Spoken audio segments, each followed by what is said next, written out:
Hello, people of the internet! I actually managed to do a review on time! Well, this is awkward. My original intention when I was making videos was to never ever show my face.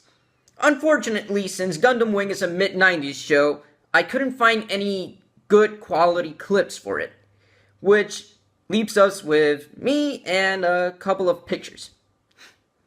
For today's review, we're gonna take a look at a bunch of NSYNC rejects who, instead of forming their own band set, screw you guys, we're gonna pilot giant robots.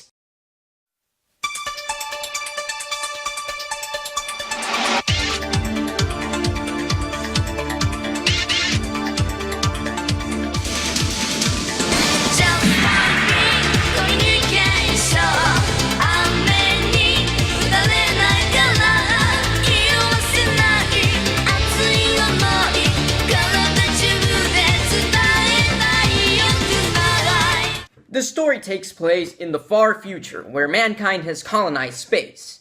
Said colonies are being repressed by two military organizations, the Earth Alliance and Oz.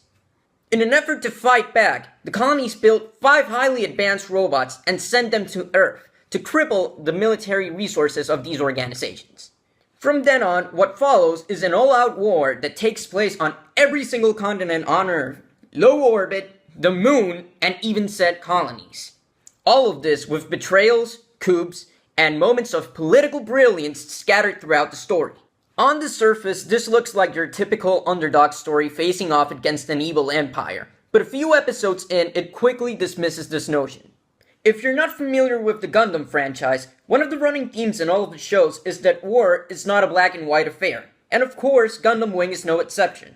Instead of portraying the antagonist as pure evil, it goes out of its way to humanize the enemy, making you question whether the heroes are doing the right thing. What sets Gundam Wing apart from the other entries in the franchise is that instead of focusing on the skirmishes that occur throughout the war and how they affect the characters, it focuses on the politics behind these battles. Don't get me wrong, the battles are still there. It's just that they take a backseat to the decision-making of the people behind them. In other words, the show focuses on the big picture of the war, and not about following a small cast and how the fighting affects them.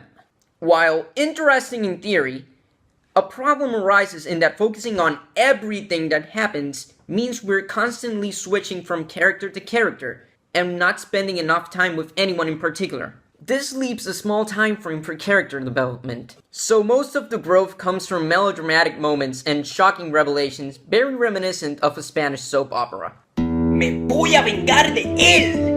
¡No puedes hacerlo! ¿Por qué? ¡Él es tu hermano! ¡Mendoza! Our main cast is composed of 5 teenagers who were raised since little to be the perfect soldier. First there's Hero, a brown-haired, blue-eyed sociopath that's always wearing a tank top. What? I'd tell you more about him, but that's about it. All he does is threaten to kill people, and laugh while killing people. His arc is very boring and predictable, with very few redeeming factors to his boring personality.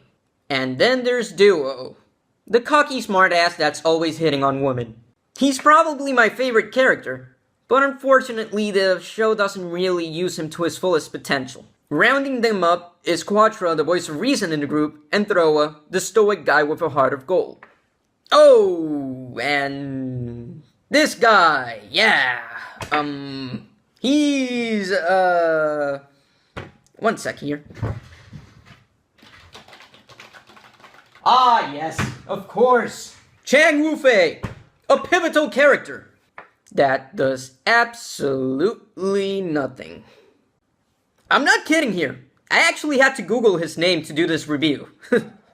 This is what I was talking about when I said that this show was all about the big picture.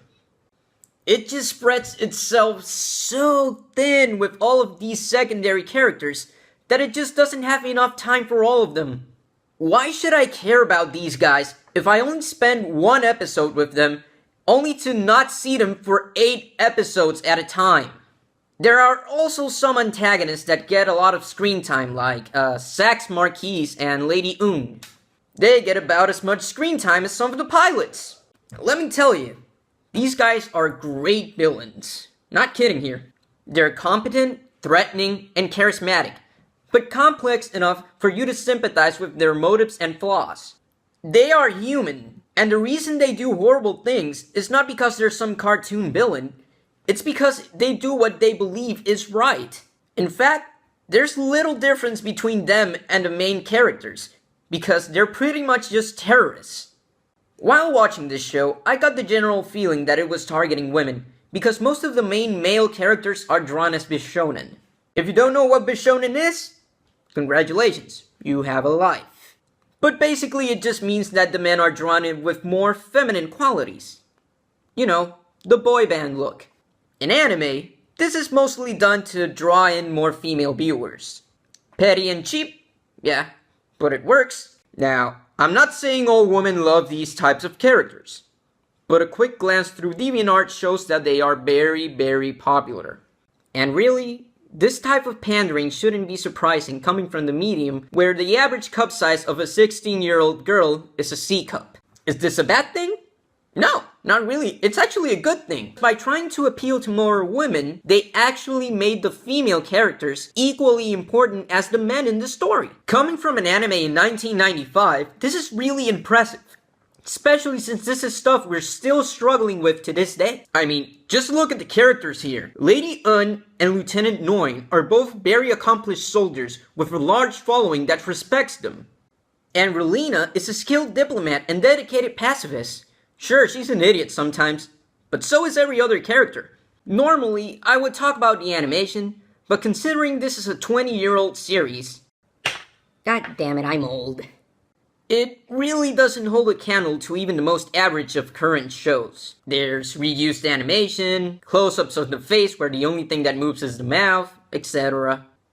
Remember, this was back when everything was hand-drawn, which is significantly expensive and harder to do than the current system we have.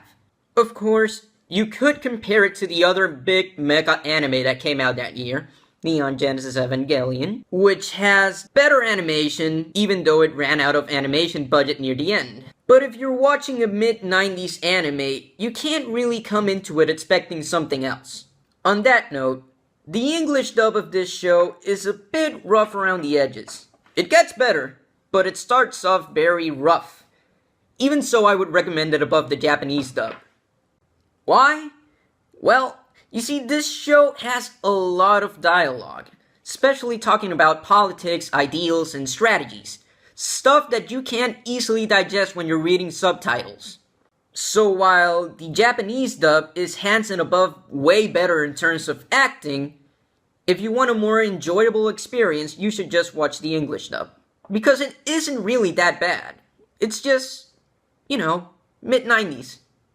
In spite of being so popular, this show has a lot of detractors. Many older hardcore Gundam fans hate anything that isn't associated with the original. Some have valid concerns, like the ones I've just talked about. But others, not so much. Since Gundam Wing is credited by being so influential on Western culture, many others imitated it, but, you know, only did the Bishonen thing, instead of writing strong female characters, which is harder. While Wing didn't create the Bishonen trope, it really did help popularize it in the mech genre. And so, Gundam Wing is blamed for this pretty boy trend that happened. I personally think this is a stupid and invalid criticism, but, you know, I can't really judge others for having an opinion differing from mine. For many, this was their first foray into the Gundam franchise. I know it was mine when I was a kid, so it probably explains why this show is so well loved.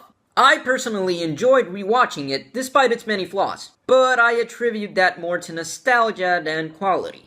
From an objective viewpoint, the show tries to do too much with little time. Despite being 50 episodes, by the way. It doesn't give its characters enough time to be fleshed out. It expects you to infer things, with little explanation. And there's always 3 or 4 storylines going at the same time, but you never really get to identify with any of the characters. It's because of this that, with great sadness, I have to give the show an unbiased score of 6 out of 10. Don't get me wrong, the show isn't bad. It would still be an enjoyable experience even if you don't have much nostalgia for it. It's just not impressive. If you're not familiar with the Gundam franchise, then I really wouldn't recommend this as your first show. Instead, go watch the original from 1979 or the more recent Gundam 00. They're both pretty damn good. However, if you have nostalgia for the show, then my bias score is 8 out of 10. Because I really did love this show. I don't regret watching it. And unlike other nostalgic things, rewatching it as an adult didn't ruin it. In fact, I think it enhanced my love for it. Well, thanks for watching. I don't really know if I'm gonna keep reviewing like this. I don't know, let me know in the comments below if you prefer this format or the other. And please, share your views on Gundam Wing. That's really what this video is about. Remember to like, comment, share, subscribe, blah blah blah. Bye!